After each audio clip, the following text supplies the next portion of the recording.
আসসালামু আলাইকুম, hello everyone, welcome to my new blog. আজকে আমি আপনাদের সাথে শেয়ার করব আমাদের বাসার একটা সুন্দর মুহূর্ত, যেটাতে আমরা সবাই মিলে এনজয় করেছি, ডান্স করেছি, অনেক হাসি ঠাট্টা করেছি। তো সব কিছু মিলিয়ে থাকছে আজকে আমার ব্লগ। যদি আমার ব্লগটা ভালো লেগে থাকে তাহলে সাবস্ক্রাইব করবেন, শেয়ার করবেন, লাইক করে আমার পাশে থাকবেন। আজকে আমি শেয়ার করব আমার বোনের গায়ে হলুদের প্রোগ্রাম। এখানে আমার ফ্যামিলির সবাই উপস্থিত ছিল, যেহেতু আমরা ঘরোয়াভাবে করেছিলাম, তো ছোটোখাটো করে একটু সুন্দর করে করার চেষ্টা করেছি।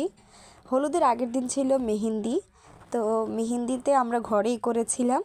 এখানে আমরা সবাই একটু আগের দিন প্রিপারেশন নিচ্ছিলাম ফেসটা কীভাবে ক্লিন করব। তো আমার ছোটো আপা এখানে প্যাক বানিয়ে দিয়েছিল, আমি আর আমার ভাতিজি মিলে দিলাম ফেসটাকে ক্লিন করার জন্য। তারপর আমার ভাতিজি এখানে ব্রাইডকে মেহেদি পরাচ্ছে। মার্শাল্লাহ, ও কিন্তু খুব ভালো মেহেদি পরায়। ওর কিন্তু মেহেদি পেজও আছে, আমি কমেন্ট বক্সে দিয়ে দিব। যদি আপনাদের যদি ভালো লাগে তাহলেও কি ইনবক্সে নক দিতে পারেন। তারপর আমি আমার হাতেও মেহেদি পরে নিচ্ছিলাম, যেহেতু আর সময় পাবো না তাই আগের থেকে লাগিয়ে নিলাম। মার্শাল্লাহ, খুব সুন্দর করে আমাকে লাগিয়ে দিচ্ছিল। তারপর হলুদের দিন আমি রেডি হয়ে সেজে গুজে ভিডিও নিচ্ছিলাম। এখানে সবাই ছিল।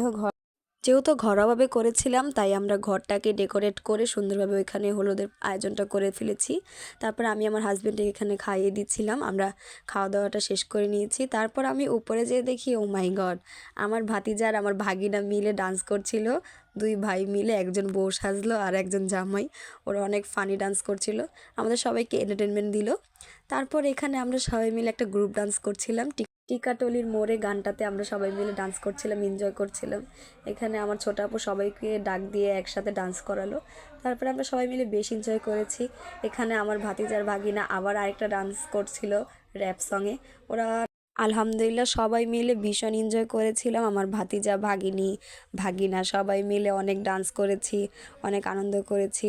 এখানে আমার ভাতিজি আর দুই ভাইকে নিয়ে ডান্স করলো। তারপরের দিন ছিল কাবিন, যেহেতু আমরা অনুষ্ঠানের আগের দিনই কাবিনটা সেরে ফেলেছিলাম। তো এখানে কাজে চলে আসছিল আর সব মুরব্বীরা ছিল, বিয়ে পড়াচ্ছিল। তো আমি বউয়ের পাশেই বসেছিলাম, বউকে, যেহেতু আমি বউয়ের ভাবি হই, তো আমি বউয়ের পাশেই ছিলাম। আমার সাথে ছিল আমাদের বড় ভাবি, আমার খালাতো ভাইয়ের বউ। তো আমরা দুইজনের পাশে ছিলাম। এই দিনটা প্রত্যেকটা মেয়ের জীবনে একটা স্মরণীয় দিন হয়ে থাকে, একটা কষ্টের মুহূর্ত থাকে। কষ্টের মুহূর্তটা বললাম কারণ কি, প্রত্যেকটা মেয়েকেই তার ফ্যামিলিকে ছেড়ে, তার বাবা মাকে ছেড়ে, তার ভাই বোন আত্মীয় স্বজনকে ছেড়ে একটা নতুন সংসারে যে সবাইকে নিজের করে নিতে হয়। যদি আপনার লাইফ পার্টনার, আপনার জীবনসঙ্গী যদি আপনার মনের মতো হয় তাহলে তো আলহামদুলিল্লাহ, তাদের পুরো ফ্যামিলি আপনার মনের মতো, আপনার নিজের হয়ে যাবে। কাজী আর উকিল বাবা মিলে বলছিল যে কবুল বলার জন্য আপুকে। তো আপু অনেক কান্নাকাটি করছিল, আপসেট ছিল। অবশ্য আপুকে দেখে আমারও সেই আমার দিনটার কথা মনে পড়ে গেল, যে এই আমার লাইফে এরকম একটা দিন এসেছিল, আমিও সবাইকে ছেড়ে চলে আসছিলাম। তো আমি হয়তো বা অনুভব করতে পারি যে এই দিনটা কত কষ্টকর একটা মেয়ের কাছে।